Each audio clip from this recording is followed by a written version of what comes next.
second. Today we are talking about woo. Woo is all about winning others over. So it shows up 33 for me, and it shows up 6 for Kara. So we are on opposite ends of the spectrum as to where this ends up for us. Kara, how are you doing on a Monday?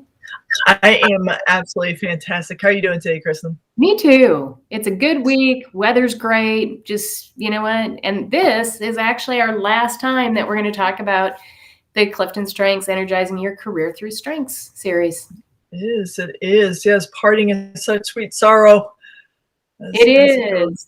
I know. I'm going to miss doing this every week with you and talking about this. It's been a ton of fun, but, you know, we couldn't end on a better strength, you know, and talking about getting to know somebody and all that good stuff. Yeah. It's a fun one. It's interesting working with teams and also individuals. The conversations, it brings a lot of energy. Speaking of energizing our career through strengths, even the conversation in and of itself seems to be very lively when woo comes on. It does. Well, let me do the actual definition, so we'll give people a little bit more rounded idea of what this is about. So people who are especially talented in the woo theme love the challenge of meeting new people and winning them over. So winning others over, WOO. They derive satisfaction from breaking the ice and making a connection with another person. And I have to be honest, each time I hear woo, I think so. This over here is Wrigley Field, a picture of Wrigley Field, the friendly confines for the Chicago Cubs. And that's U.S. baseball for all of our friends who are watching this outside of the U.S. And there is a super fan, all Cubs Nation, you know who he is, but for everybody else, his name is literally Ronnie Woo Woo. And he sits up in the stands and he moves around and goes, woo! Woo! And that's why he is Ronnie Woo Woo. And fun. Well, and I got to tell you, being a Midwest girl, I grew up on Chicago Cubs. There you go. Yeah, so WGN did a real nice job over the years of getting the camera right on Ronnie Woo Woo. He's got a full Cubs uniform and woo woo on the back. So, you know, it's just fun, and he's fun, and you know, just like those who bring woo theme high into their relationships, Ronnie Woo Woo too as well. It's just like, what? So much energy. Like, where did this guy come from? Yeah, it wakes you up if you were sleeping at all. So how fun and perfect. Yeah. Perfect example. Yeah. So what did you come up with as far as a visual for our folks? Yeah, I came up with a magnet just because we're drawn to those with who, even though I'm woo theme high, it's really something to be around other human beings with woo theme high. You're like, oh, I want to know what they're talking about. I don't know why. I just want to go and listen.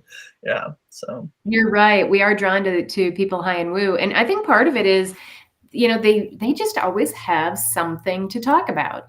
It's true. You know? It's yeah. true. That's why they're such great wingmen. You know, like for me, having it 33, you know, if I'm in a uncomfortable party situation or just something where I'm not feeling 100% like, ooh, I know what I'm really wanting to do here, having a high woo wingman is awesome because they just get the conversation started. They never are at a loss for words. Yeah, I love it. Well, next time we're at a Gallup conference together, I'll be sure to be your woo wingman. Perfect. Woman. Yes. Perfect. You know, we were talking before the show that, like for me, and I think this will help people watching, like going to a networking event or going to a, I don't know, like a convention or a conference, I really don't have a problem walking in, breaking into a group and starting a conversation. But the difference is, and again, I'm woo 33, the difference is it's taxing.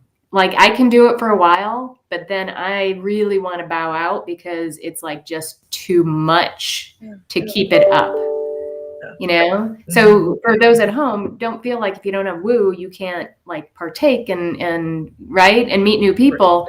It's just, it's not energizing and it's not necessarily all that fun for the long term.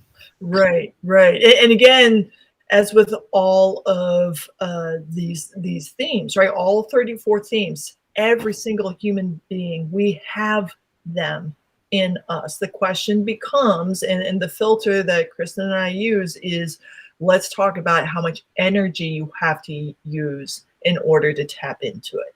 So, Or if it gives you energy when you do, right? right, Yeah. right. Exactly, exactly. So it's not with any of these episodes that we've created and Clifton Strengths in general, it's never a question of like, well, I don't have it. I don't have well, yet you have it. It's in there. It's just how taxing is it going to be? And does it really fill your cup?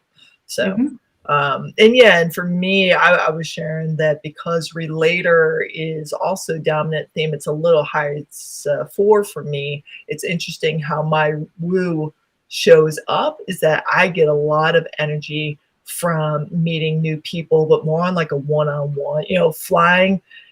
If you love to chat, you'll want me as your neighbor on an airplane, especially a long ride, because I will No! keep the conversation going. And I also, with my empathy being one, I can read the room really well, and I tune in like they don't want to talk.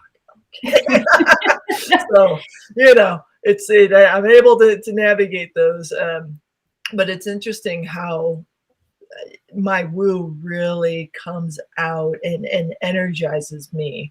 In I can see now that it's in those more intimate settings rather than a full conference room. Yes, woo is 6 for me, in my dominant themes. However, it's taxing on me if there's not small breakout rooms. If it's just like a convention center, huge, like I'm going to take myself to the corner, not quite to the corner, but I'm going to take myself to a Yeah. table, and whoever's naturally making their way or who I see that I know, that's when and then meet their friends or something. That's how that shows up for me. So, Well, and talk about how it shows up in a career. yeah, absolutely. Yeah, so I'd tell you for me, it really is like those people that are constantly meeting new bodies, like that's part of the job. Like Mhm. somebody that, has to do trade shows Yeah, yeah. consistently for their work or Mhm. like puts on conferences. I see those people and you can just see them. I mean, when they're in that element, they just shine. You can see them just glow. Yeah, yeah, yeah. And I was thinking with our more prevalent virtual workplace environments, it's really something to see when somebody high and woo, sure enough, they're sending out private messages. If it's a large meeting, but there's someone that they haven't quite met yet, or like, oh, I saw your name on this thing. My name, and just reaching out, reaching out to make that connection organically. So Nice. Yeah, that's really good. That's really good. How about what type of work that you should ask for? yeah, I honestly I thought of like a tips and tricks resource tool for somebody high and woo so that they could share the gift of how to create those connections. So for friends and colleagues who maybe that's not their strong suit, just jotting down like top 10 ways I've made a friend, or like when in social distance situation, this is how I'm still able to bridge that gap. Something fun, Yeah. because it's a gift that you've got that others, that could really benefit from. How about for you? Yeah. For me, it's any role that you have to build a network of people or that you're consistently meeting new people. So, sales is always an easy one. Yeah, But, it's perfect for somebody high and woo where they will excel at that for sure. yeah, yeah, yeah. Especially, I mean, leadership. Anybody in a leadership position, an executive position, of course, any of the your dominant themes. It's all about tuning into um, improving your awareness and how it shows up for you. Therefore, it becomes a strength, right? But with woo, it's really I can see how it's especially beneficial to find and attract who you need to carry out your work and your mission of doing that good work. Right. And I could really see Woo working in a leadership role too, in that they help people feel like they have been seen and they're just tapping in like quickly. So it's not where they have to sit there and talk to you for long periods of time, but you're walking through the room and they're like, oh, and they're always the people that remember like the tiniest details, Mm-hmm. right? Because it's Mm-hmm. part of who they are and how they get people to like them. Right. So yeah, I love that idea of the leadership role too. That makes a lot of sense. Yeah. And Yeah. as we've always talked about, you can use these strengths in any role. It's just about when you're going to raise your hand and ask for those types of activities. Yeah. And at any level that you're at in a corporation, I look at being an entrepreneur, and you're always having to reach out and touch new people and find new clients, and so no matter where you're at, you can let your strength shine. Right, right. Yeah, and it's about carving out that time to deepen your self-awareness and really tune in, when is this serving as a strength and when is it sometimes tipping on to the other side and it's becoming a weakness, right? Which is anything that gets in the way of success. So yeah, we encourage your friends to continue on your self-awareness journey, and coaches like ourselves, we're available for you and we want to support you in your growth. So reach out, we're here. All right. Thanks, Kara. And we will keep running into each other and hopefully be able to do some type of a series again sometime in the future. But it was a lot of fun and I had a ball. Me too, friend. We'll see you on the next one for sure.